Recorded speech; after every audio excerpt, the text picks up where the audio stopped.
Hello dear students, welcome to my channel maths with Puja. बेटा जी, इस लेक्चर में मैं आपको जुलाई 2022 में कक्षा 7 के लिए जो सेट का एग्ज़ाम हुआ था कंडक्ट, उसका सॉल्यूशन करवाने जा रही हूँ।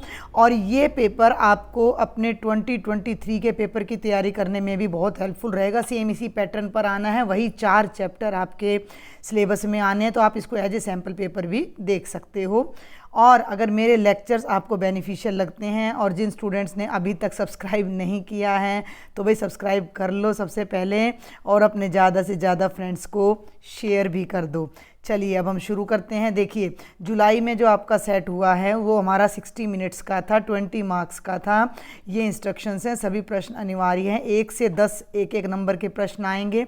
11, 12 2 प्रश्न 2 नंबर के हैं, और 13वां 14वां ये 2 प्रश्न हमारे 3 अंक के हैं। ठीक है, चलिए सॉल्यूशन स्टार्ट करते हैं। ये क्या कहता है कि 1 से 5 सही उत्तर पर टिक का निशान लगाएं। पहले 5 प्रश्न आपको MCQ मिलने वाले हैं। MCQ जिसमें आपको 4 चॉइस दे रखी होंगी और कोई एक पर आपने सही का निशान लगाना है। तो ये है आपका पहला प्रश्न। 13 भाग ब्रैकेट -2 जमा 1 का मान क्या है। तो इस तरह के सवाल जब भी हम करते हैं तो हमें सबसे पहले ब्रैकेट को हल करना होता है।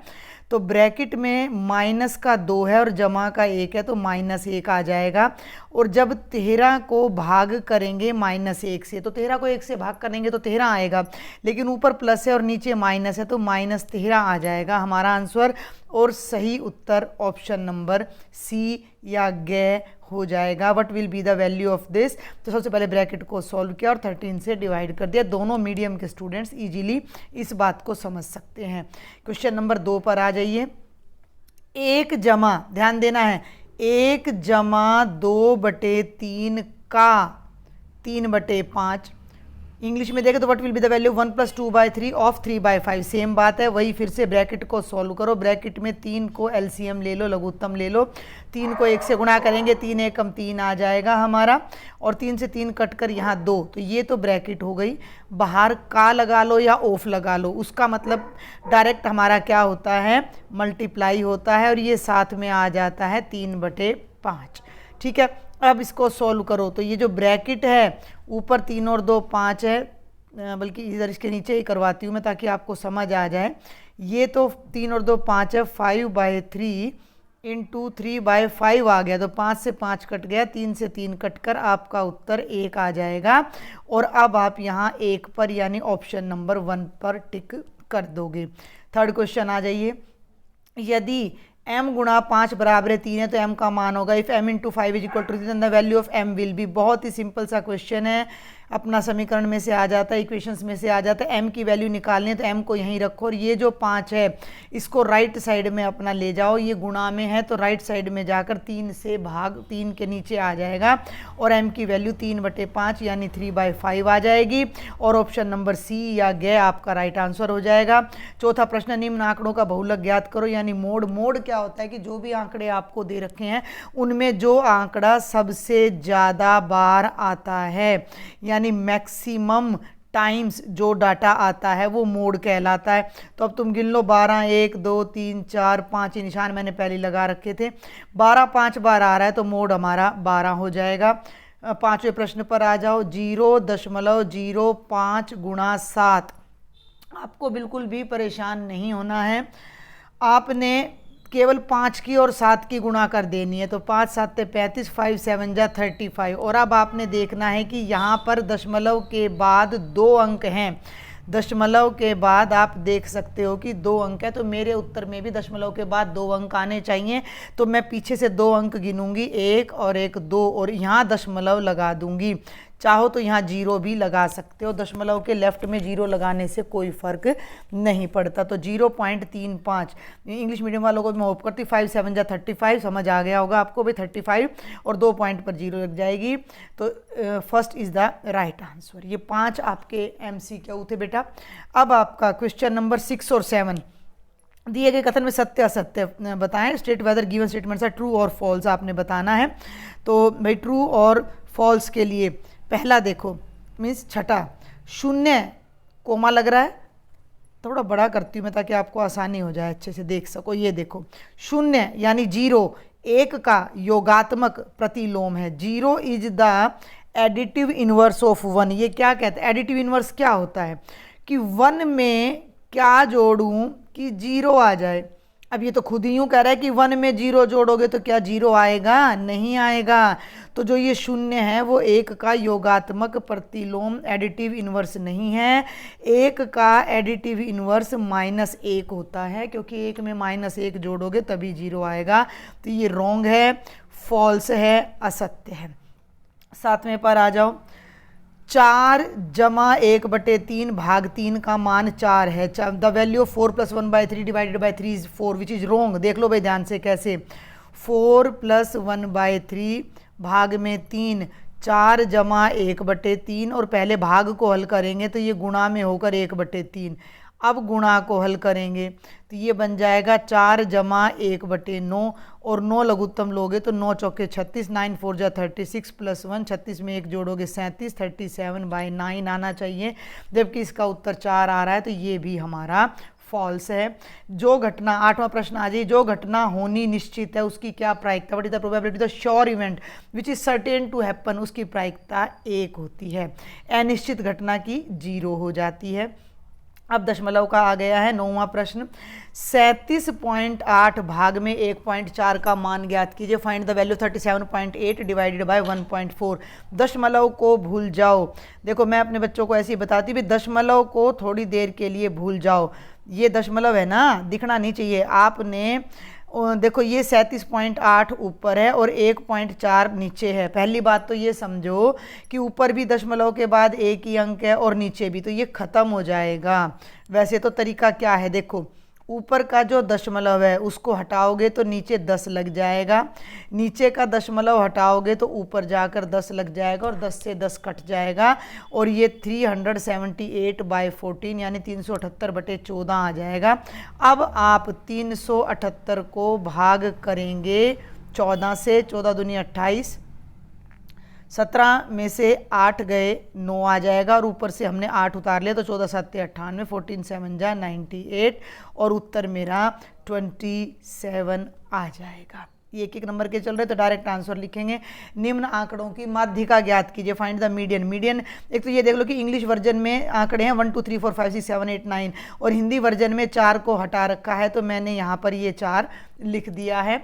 अब आप जरा ध्यान से देखो कि इनकी माध्यिका, माध्यिका मतलब बिल्कुल बीच का डाटा आपने बताना है। तो बिल्कुल बीच में क्या आ रहा है, 3 इधर छोड़ दो, 3 इधर छोड़ दो, 4 इधर छोड़ दो और 4 इधर छोड़ दो। तो ये डाटा हमारा यहाँ पर आ रहा है। ठीक है भाई, ये डाटा हमारा क्या हो जाएगा, माध्यिका हो जाएगा। तो मीडियन या माध्यिका कितनी हो जाएगी, 5 हो जाएगी। Got it. आगे चले। अब आ जाओ, ये एक एक नंबर के थे। 11वां और 12वां 2-2 नंबर के प्रश्न हैं हमारे। एक कार 1 लीटर में 16 किलोमीटर दौड़ती है, 11/4 लीटर में कितनी दूरी तय करेगी। ये car travel 16 kilometre in 1 litre petrol. How much distance will this cover in 11/4 litre of petrol. भाई 11/4 1 से बड़ा है तो ज़्यादा पेट्रोल डालोगे तो गाड़ी ज़्यादा दूर चलेगी। जब आप पेपर में करके आओगे तो आप तरीके से लिख कर आओगे कि 1 लीटर पेट्रोल में कार चलती है बराबर है 16 किलोमीटर और 11/4 लीटर में चलेगी 16 × 11/4। इसका अब मैं यहाँ आपको सॉल्यूशन करा देती हूँ। 16 और 11 की गुणा कर लेना, ये आ जाएगी 276/4। इसको भाग करोगे तो 4 × 6 = 24 और 4 × 9 = 36, 69 किलोमीटर, 69 किलोमीटर आपकी गाड़ी चल जाएगी। आगे बढ़ूं, 12वें प्रश्न पर आ जाओ। यदि आप किसी संख्या के 6 गुणे में से 3 घटाते हो तो आपको 9 प्राप्त होता है। इस कथन को समीकरण के रूप में लिखिए। If you subtract 3 from 6 times of a number you get 9. Write the statement in equation. English वाले लिखेंगे let the number is x, Hindi वाले लिखेंगे माना संख्या x according to question, प्रश्नानुसार। बहुत ध्यान से समझना, संख्या का 6 गुणा, संख्या है x, उसका 6 गुणा करोगे 6x, उसमें से 3 घटा दो तो -3, तो उत्तर कितना आ रहा है 9। तो 6x माइनस 3 बराबर है 9, ये हमारा आंसर आ जाएगा। इसने ये कहा है कि केवल समीकरण के रूप में ही लिखना है, हल नहीं करना। अब ये दो प्रश्न है 13वां और 14वां, ये हमारे 3-3 अंक के दो प्रश्न हैं, ये भी समीकरण में से है। लक्ष्मी के पिता की आयु 49 वर्ष है, उनकी आयु लक्ष्मी की आयु के तिगुने से 4 वर्ष अधिक है। बस इस बात को पकड़ना है। लक्ष्मी की आयु क्या है? Lakshmi's father age is 49 years, his age is 4 years more than 3 times the age of Lakshmi. भाई जितने साल की लक्ष्मी है उसको 3 से मल्टीप्लाई कर दो और उसमें 4 जोड़ दो, इतने बड़े हैं उसके पापा। What is the age of Lakshmi? तो सबसे पहले क्योंकि 3 नंबर का प्रश्न है तो आप लिखोगे माना लक्ष्मी की आयु। अब कई बच्चे कहते थे मैडम राइटिंग साफ नहीं आ रही, स्क्रीन पर लिखना थोड़ा मुश्किल होता है तो मैं साथ साथ बोल रही हूँ, क्योंकि ज़्यादा हाथ लगाओ स्क्रीन पर तो वो फिर हर जगह आपका पेन चलने लग जाता है। तो उसके साथ साथ आप भी लिख लीजिए माना लक्ष्मी की आयु x वर्ष अकॉर्डिंग टू क्वेश्चन, यानी प्रश्नानुसार। फिर सुन लो, उनकी माने किनकी? पापा की आयु। लक्ष्मी की आयु का तिगुना, तो लक्ष्मी है x साल की, उसका तिगुना करोगे तो 3 से गुणा कर दो। 4 अधिक है, अधिक का मतलब जोड़ना होता है, तो जमा 4, और पापा की उम्र है कितनी? 49। ये आ गया, बन तो गया ये भी समीकरण 12वें की तरह। लेकिन इसने पूछा लक्ष्मी की आयु क्या है? लक्ष्मी की आयु x है, तो मुझे x की वैल्यू निकालनी है। तो अब मैं इस समीकरण को हल करूंगी।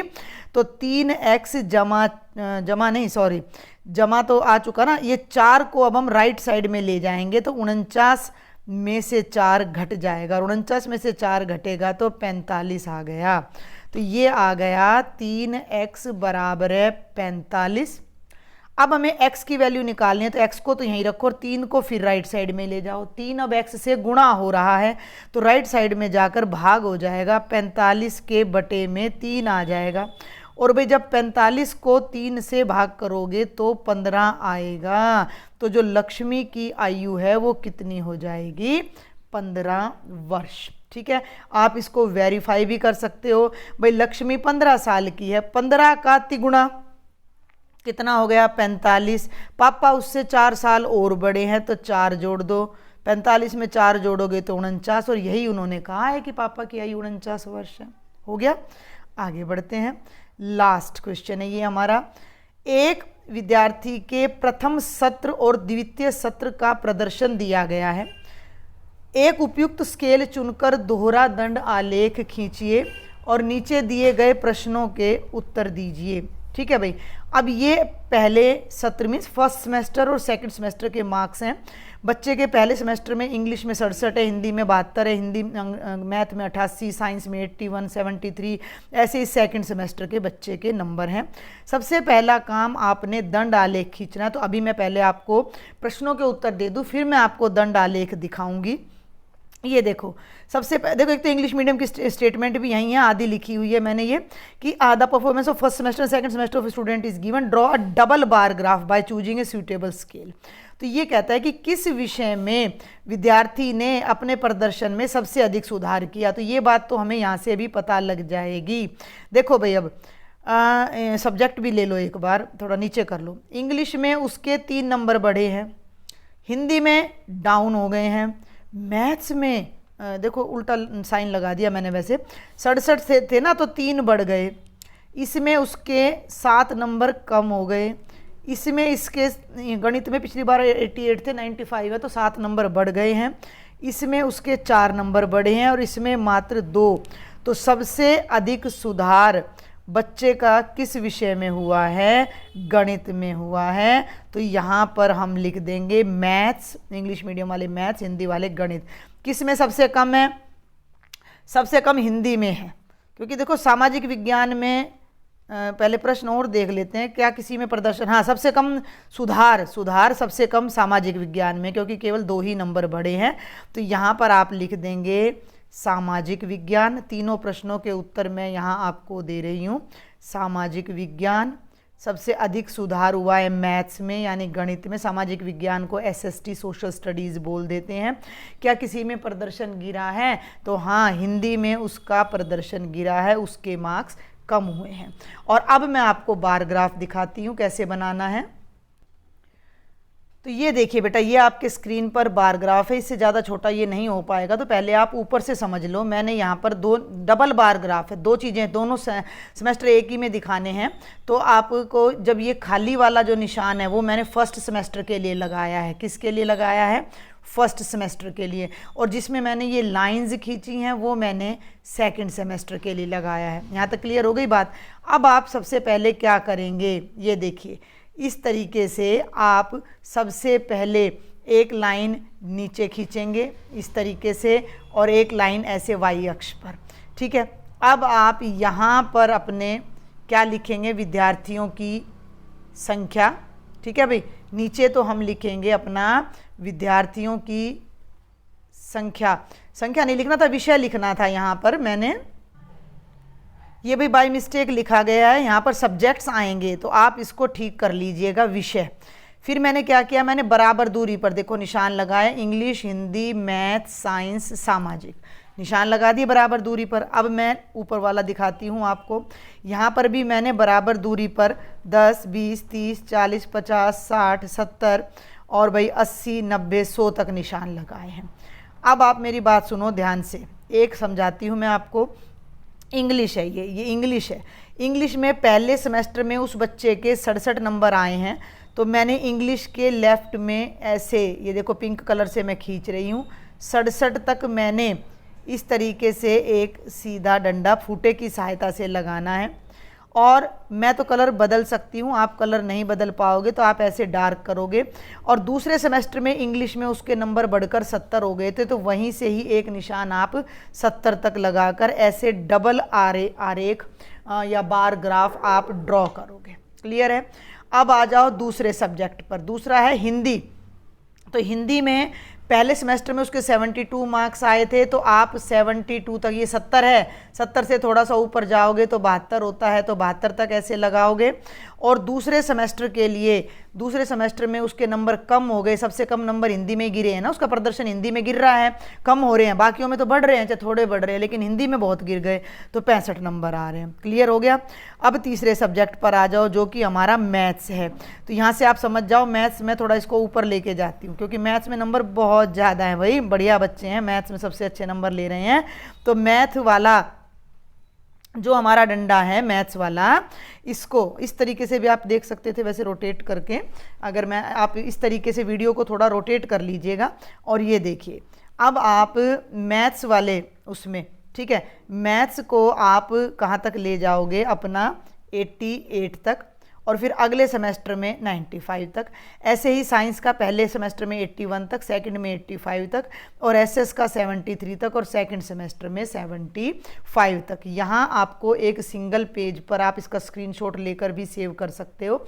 पूरा बार ग्राफ मैंने यहाँ पर एक पेज पर आपको दिखा दिया है, और इससे संबंधित आंसर भी दे दिया है। एक बार फिर मैं आपको इसको हॉरिजॉन्टल वे में करके ऐसे दिखा रही हूँ। और एक बात फिर रिपीट कर दूँ, ये विद्यार्थियों की संख्या नहीं है, ये विषय है, सब्जेक्ट है, ये मैंने बाय मिस्टेक लिख दिया था। तो ये आपका जुलाई 2022 का, मैंने लास्ट ईयर इसका सॉल्यूशन अपलोड नहीं किया था, तो इस बार मैंने इसका सॉल्यूशन अपलोड कर दिया है। तो ये आपके लिए एज अ सैम्पल पेपर भी काम करने वाला है। और भी मेरे पास पिछले जो भी पेपर पड़े होंगे सेट के, मैं उनका सबका सॉल्यूशन बारी बारी डालूंगी, और आपके लिए, आप कहोगे तो और भी सैम्पल पेपर बना दूंगी, तब तक आप इसको देखें। लेकिन एक काम साथ साथ ज़रूर करें कि ज़्यादा से ज़्यादा फ्रेंड्स को शेयर कर दें। सब्सक्राइब नहीं किया है तो कर लें भाई, कोई पैसा नहीं लग रहा है, फ्री में आपको सारी एजुकेशन यहाँ मिल रही है। और आगे तक आपने मैथ्स पढ़ना है तो मेरे चैनल से आपको बहुत ज़्यादा फ़ायदा होने वाला है। तो बने रहें मेरे चैनल पर।